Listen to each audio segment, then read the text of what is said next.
साहित्य प्रीत चैनल पर मैं आप सबों का हार्दिक अभिनंदन करता हूँ।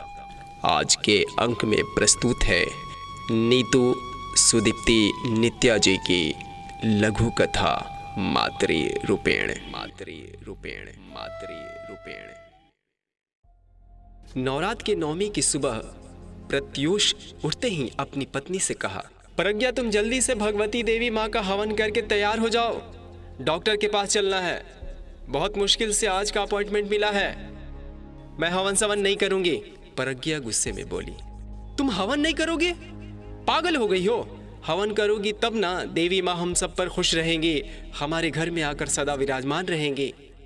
मामूली सी मिट्टी की देवी को खुश करने के लिए मैं हवन करूं, और जो साक्षात मेरी कोख में नन्ही देवी माँ का रूप आई है उसे तो आप आज जान से मारने पर उतारू हैं। क्या खाक देवी माँ इस घर पर प्रसन्न होंगी? कहते कहते प्रज्ञा रोती हुई कमरे की तरफ भाग गई। कुछ देर के बाद वह तैयार होकर प्रत्यूष के सामने आ खड़ी हो गई। प्रत्यूष ने उसे गौर से देखा। खूब रोने से उसकी आंखें एकदम लाल हो गई थीं।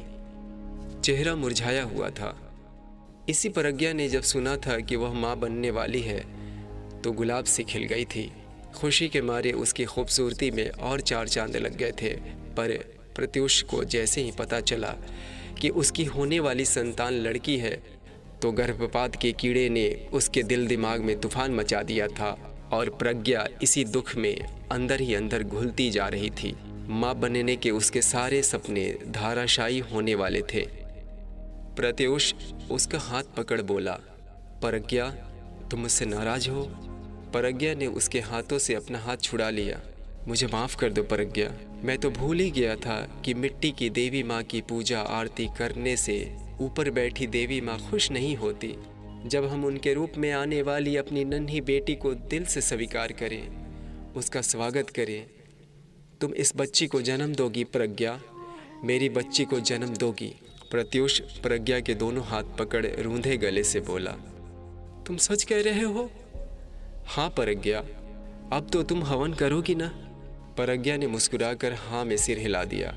फिर प्रत्यूष का हाथ पकड़ उसके कदम पूजा घर की तरफ बढ़ने लगे।